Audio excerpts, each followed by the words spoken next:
Labdien vēlreiz visiem. Sākšu ar jautājumu jums. Jūs esat jau klausījušies kādu laiku.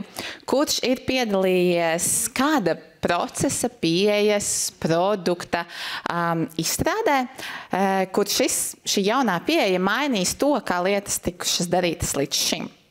Brīvi interpretējums jautājums, paceļam roku, kurš šķiet, ka viņš ir piedalījies. Tā vismaz 3, 4 inovatori ir zālē. Es ceru, ka online ir varbūt vairāk. Tad tas ir tieši tas inovāciju process, kur ir mana loma šo procesu vadīt, sākot no problēmu jautājuma atpazīšanas, tad kur ir tās lietas, kur ir tie problēmu punkti, sāpīgākie punkti, kas mums ir jāuzlabo, līdz pat jauninājuma izstrādē, ieviešanai un tad jau mērogošanai un komercializācijai. Tā ir mana loma. Neprogrammēju, neesmu kvantu zinātnieks un neesmu šis tehniskais prāts, bet es esmu savedējs, kas saved kopā, lai zinātnieki kopā ar industriju, ar klientu spētu sarunāties vienā valodā un saprast un nonākt uz rezultātu. Vienoties, būt viensprātis, uz kādu rezultātu mēs ejam un arī tur nonākt. Un strādājot ar kvantu tehnoloģijām, tā ir mana galvenā atziņa, ka šīs tehnoloģijas pilnībā fundamentāli mainīs to, kā nozarēs vairāk risinājumi tiek risināti. Bet par visu pēc kārtas, kā Accenture tad šīm tehnoloģijām saskarās, ja mēs neesam zinātnieki. Mēs sniedzam gan vadības konsultāciju, gan tehnoloģiju izstrādes risinājumu pakalpojumus un citus ārpakalpojumus šādās specialitātēs. Un šajā procesā klienti dažādās nozarēs uzņēmumi mums arī vaicā par dažādām jaunākajām tehnoloģijām, kā tad viņi tās varēs piemērot savā ikdienā, savu risinājumu risināšanai. Un mums ir jābūt spējīgiem viņiem uz šo atbildēt.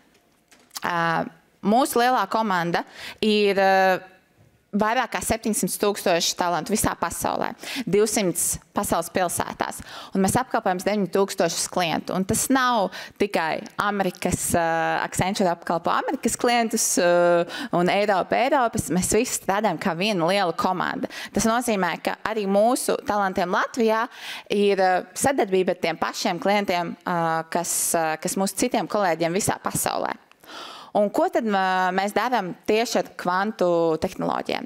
Šeit jāsver, ka no iepriekšējām prezentācijām jūs iespējams jau nolasījāt un sapratāt, kad ir kvantu skaitļošana, ir kvantu komunikācijas un kvantu sensori.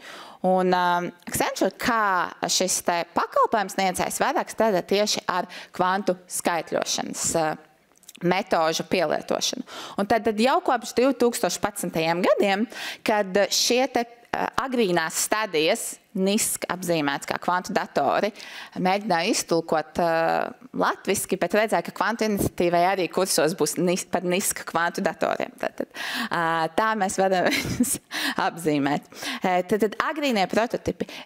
Kamēr vēl šī kvantu datora pilnas jaudas nav tirgu, industrijai ir piekļuva šiem prototipiem caur mākoņu skaitļošanu. Un tāpēc arī tas ir bijis tas galvenais katalizators, kas ir devis iespēju industrijai iepazīt šos algoritmus un to pielietošanas gadījumus. Attiecīgi, šogad laikā mēs sadarbojamies ar visu ekosistēmu. Mums ir komanda, kas specializējas šajos jautājumos. Tie nav kolēģi, kam teiksim kvantu tehnoloģijas angliski arī. Atvainojos, ka mana prezentācija ir angliski, jo mūsu darba valoda ir ikdienā tikai un vienīgi angļu valoda. Līdz šī ir pirmā reize, kad es runāju par šo tematu latviski. Ja neskaita kādus saviesīgus pasākumus pēc 12, kad man uzjautā, kas tad ir kvantu tehnoloģijas, ko jūs tur darat. Tad šī ir pirmā reize profesionāli latviski, un tāpēc arī visi mūsu materiāli ir šajā valodā. Mēs esam izstrādājuši bibliotēku, tātad veicam pētījumus par pielietošanas gadījumiem, radām prototipus, izstrādājam prototipus un konsultējam klientus. Un šī informācija tad mums ir akumulējusies, un tad mēs esam kā galvenais inovāciju partneris klientiem šajā kvantu ceļā. Kur tad saskatāms, sāksim, tas ekonomiskais potenciāls? Uz doto brīdi pasaulē ir aptuveni 40 miljardi investēti no valdības puses, dažādu laika nogriežņu programmās. jā, vismaz 30 pasaules valstīs, kas ir to izziņojušas. Vadošās ir Ķīna, ASV, Eiropā tās ir Vācija, Francija un arī Eiropas Savienība ar savu Quantum Flagship iniciatīvu.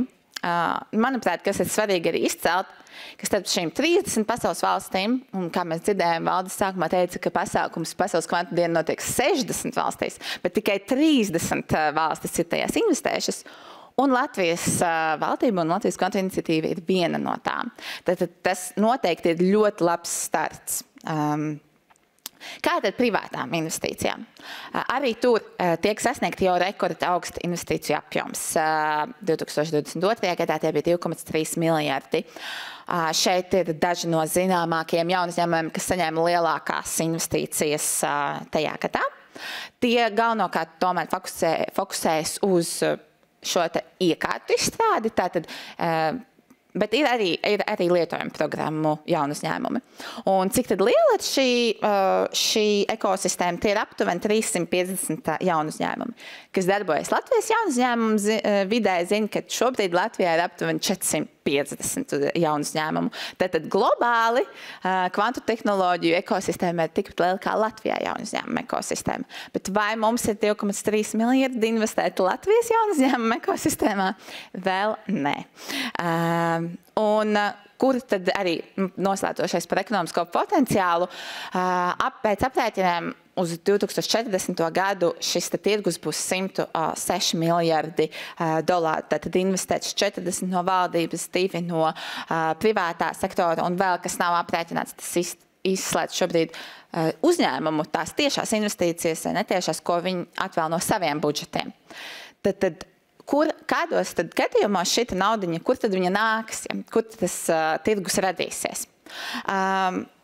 Kriptogrāfija, ko jau apskatīja profesors gan Juris Vīksne, gan Juķis Poriņš par komunikāciju un datu drošību, ir viena no tām, ko arī biznesa šobrīd ļoti aktīvi risina. Arī tur tieši par kvantu kriptogrāfiju un datu šifrēšanu arī Accenture darbojas, bet vairāk, tā kā jau kolēģi to apskatījies, vairāk šodien fokusēšos uz pielietojumiem, kur tiek pielietot kvantu skaitļošana. Un tās ir 3 galvenās jomas – mašīnu mācīšanās, optimizācija un simulācija. Tās ir tās jomas, kur tieši pateicoties tai kvantu fizikas fundamentālajām atšķirībām skaitļošanā no klasiskās, būs tā pilnīgi cita pieeja, par ko mēs runājam, kā šīs problēmas var tikt atrisinātas, pateicoties kvantu kubitiem un kvantu datoram. Kurās nozarēs ir šīs problēmas? Jāsaka, ka tās problēmas ir sastopamas pilnīgi visās nozarēs. Nav tā, ka kādā nozarē mēs nevarētu atrast mašīnu mācīšanās vai optimizācijas vai simulācijas problēmu, kuru var pilnībā atrisināt. Tātad, kurai nebūtu limitu uz klasiskās datoriem un viņu jaudu. Un, teiksim, kā mēs strādājam ar klientiem, ja mēs mēģinām uzskatīt šīs šodien mums nebūs iespēja iziet cauri pilnīgi visām šīm jomām. Ja? Arī man ir limitēts laiks. Bet paskatīsimies tikai par produktu jomu. Tātad tā ir industriālo produktu ražošana, patēriņu preču ražošana, dažādu farmācijas, medicīnas preču ražošana. Datu drošība. Tie ir jebkuri sensitīvi, augsti sensitīvi dati, kur šie uzņēmumi, viņiem ir svarīgi sagatavoties post-kvantu kriptogrāfijas ērai. Tāpat arī dažādi transakciju dati. Kur mēs izstrādājam kvantu algoritmus? Sāksim ar optimizācijas problēmām. Optimizācijas problēmas visvairāk ir šajās nozarēs sastopamas plānošanā, dažādu piegādes ķēžu plānošanā, kā tiks veiktas piegādes, kurš ir visoptimālākais maršruts, jo šīs iespējas, kā var organizēt dažādas piegādes ķēdes, ir eksponenciālas ar to N burtiņu, N pakāpē. Tad uz parastā datora to nav iespējams pat izskaitļot. Tas ir arī ķīmijas procesos, tas arī kā veidojas proteīnu formēs. Un dažreiz, lai šīs pielietojuma gadījumus, ir īpaši biofarmācijā, medicīnā saprastu, ir jāsanāk kopā gan industrijai, kuri ir kuri pārzina šī brīža limitācijas un problēmas, un tad skaitļotājiem un zinātniekiem, kas tad to risina. Tad, lai būtībā izprastu vienu lietojumu gadījumu, jums ir jāpārzina ļoti daudz dažādas jomas, kas nav viegli. Un Tāpēc ir nepieciešama šī sadarbība un partneri šajā kvantu tehnoloģiju pielietošanas ceļā. Pārējot par mašīnu mācīšanos, tātad arī mašīnu mācīšanās tie būs pielietošanas gadījumi, kur mēs izmantojam ļoti daudz liela apjoma datus, kur ir ļoti sarežģīti, bet kuros mums ir svarīgi atrast ļoti unikāls trendus, paternus, kaut kādas iezīmes. Arī tie ir dažādi veselības dati, medicīniskie attēli, gēnu dati, radiācijas terapijas dati, tātad kāda terapijas metode vislabāk ārstēs konkrēto pacientu. Tie ir dažādi patēriņa tādi pircēju paradumi, kuros mēs varam noteikt arī līdz šim neatklātus trendus. Un varbūt zināmākais tas būtu arī laikapstākļu pareģošana.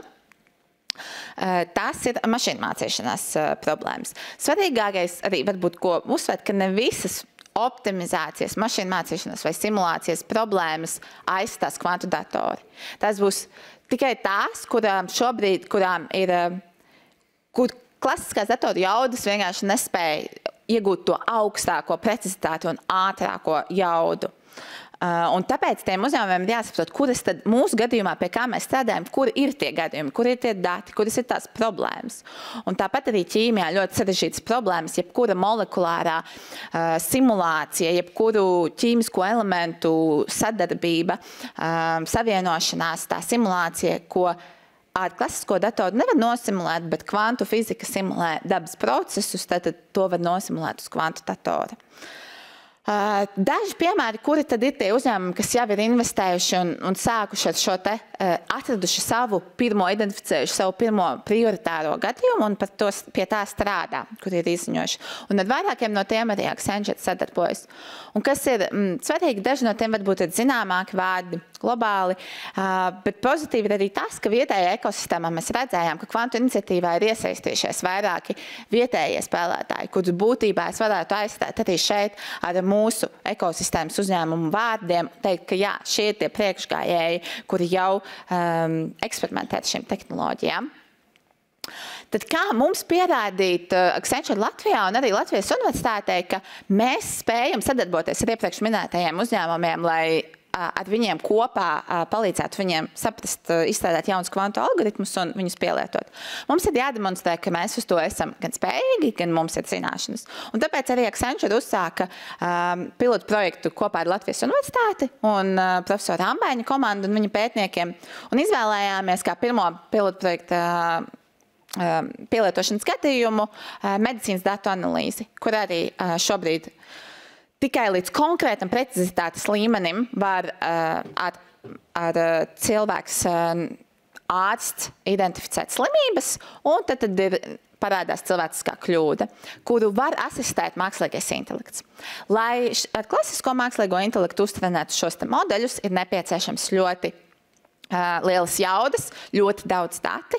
Tad mēs gan ģenerējām sintētiski ar kvantu šos paraugus, eksperimentālo datasetu, izveicām hipotēzi, kuras metodas var tikt pielietotas, jo, diemžēl, nav viena tikai metode kvantu skaitļošana vai viens algoritms. Tad tās var būt dažādas metodas, tu izvirzi pie hipotēzes un tad skaties, kura labāk strādā. Un pielietojam dažādas jau tirgu esošās tehnoloģijas, lai tad tā nebūtu tikai teorētisks pieņēmums, bet jau praktiski apstiprinātos. Un kā izskatās šāds prototips, jūs varat nedaudz redzēt video demonstrācijā. No lietotāja perspektīvas būtībā tas izskatās tieši tāpat kā jebkura cita lietojuma programma. Tur nav būtiskas atšķirības. Svarīgākais ir tas, kas notiek tajā backendā, tajā aizmugurītē uz serveriem, ka šie dati ir tikuši analizēti jau uz kvantu datoru prototipa. Un tas palīdz uzņēmumiem, ja viņam ir prototips, tad tajā sagatavoties, tajā ceļā, līdz kvantu dators būs gatavs, tad viņi jau būs veikuši šos sagatavošanās solīšus, sapratuši, kādai ir jābūt infrastruktūrai, kādiem ir jābūt talantiem, komandām, prasmēm, zināšanām, lai šādas programmatūras ieviestu tad, kad šis kvantu dators būs pieejams. Tātad nevis sēžam un gaidam, es pagaidīšu, kad kvantu dators būs gatavs, un tad es sākšu domāt, kā viņi var būt pielietot, kur izstrādāt, bet sagatavoties tam laicīgi. Un Noslēgumā 4 soļi jums, kā uzņēmuma pārstāvjiem, varbūt vai jebkuram, kurš vēlas zināt vairāk par kvantu pielietojumiem, mācīties par to, kas tas ir. Diemžēl, lai kā mēs gribētu, tad vienas dienas prezentāciju vai pasākumu nepietiks, lai saprastu. Un visvairāk salinkot to ar jūsu jomas specialitāti. Kas ir tā jūsu joma? Vai tas ir vairāk ar algoritmiem, vai tā ir komunikācija, vai tā ir sensori, un kura industrija. Saprast to laika rāmi, kur tad jūs vēlaties nonākt pēc tiem 5-10 gadiem, kad šīs tehnoloģijas būs pieejamas. Un kā uz to attīstīties, kā tur nonākt, izstrādājam šo ceļkarti. Un tad pamazām sākt jau eksperimentēt, radīt prototipus, apmācīt talantus un būt gataviem kvantu revolūcijai, ja tāda būs, un par ko esmu droši, ka noteikti būs. Paldies! Šis gan ir mans LinkedIn QR kods, tad varam sakonektēties droši par visiem jautājumiem pēc tam privāti, bet arī šeit. Paldies! Halo. Jā. Redz, jautājumi slaido arī ienākušies ir, vai Accenture un Latvijas Universitātes projektā iegūtais IP tiks komercializēts Latvijā vai tika pasūtīts no ārvalstu uzņēmuma? Šis IP šobrīd intelektuālais īpašums pieder Latvijas filiālai, Accenture Latvijas filiālai. Jā. Labi. Kāda ir tava personīgā motivācija darīt to, ko tu dari, ņemot vērā to, ka tik ļoti daudz, kas ir neskaidrs, tik ļoti daudz, kas pa īstam notiks tālu nākotnē? Mēs runājam par kvantu datoru prototipiem. Cik tie ir teorētiski un cik tie ir praktiski dzelži, piemēram? Kā tu pats sev motivē? Jā, ļoti labs jautājums. To es arī iesāku sākumā, kad jūs padomājat, kādas inovācijas jūs esat ieviesuši, kas ir fundamentāli izmainījis to, kā cilvēki lietas dara, vai mazā mājsaimniecībā, vai uzņēmumā, vai nozarē. Tad šeit, arvien vairāk mācoties par kvantu tehnoloģijām, tu saprati, tu jūti to pienesumu, ka tu radi nākotni. Tu strādā pie tā, ko visā pasaulē pielietos un ar ko strādās pēc tiem 5-10 gadiem. Un tā nemaz nav tik tāla nākotnē. Ja mēs paskatāmies, mēs šobrīd pie pilotprojekta strādājam 2-3 gadus, un kā jau pa šiem 3 gadiem ir attīstījušās kvantu ierīces, gan kubitu apmērs, kāds ir uzbūvēts, tad tā 5-10 gadu nākotne neliekas vairs tik tāla. Nu, redz, par to nākotni runājot, arī ļoti loģisks jautājums, kurš var apgalvot, ka pie notikumu apvāršņa Event Horizon nav jauni fizikāla paradigma, kas būs pārāk par kvantu fiziku, piemēram? Šis labs jautājums Vjačeslavam. Nebūs.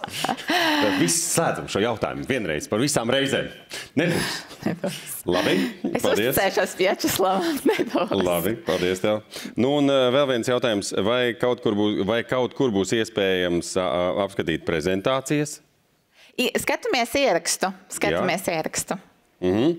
Un tad vēl arī, vai ar kvantu tehnoloģijām varēs konstatēt mentālas slimības? Mentālas slimības. Es domāju, ka tas nav subjektīvs viedoklis, bet noteikti, jo sadarbojoties, tad kā mēs mentālas slimības diagnosticējam šie ārsti, tad tur var identificēt gan neironu aktivitāti, pieslēdzot vēl citas tehnoloģijas klāt, analizējam smadzenēs, izmaiņas un tam līdzīgi. Un tieši tāda mašīna mācīšanās un kvantu tehnoloģijas tur varēs pielietot. Jā, dažādu slimību identificēšanā. Paldies, Zane, tev. Paldies jums. Tiekamies.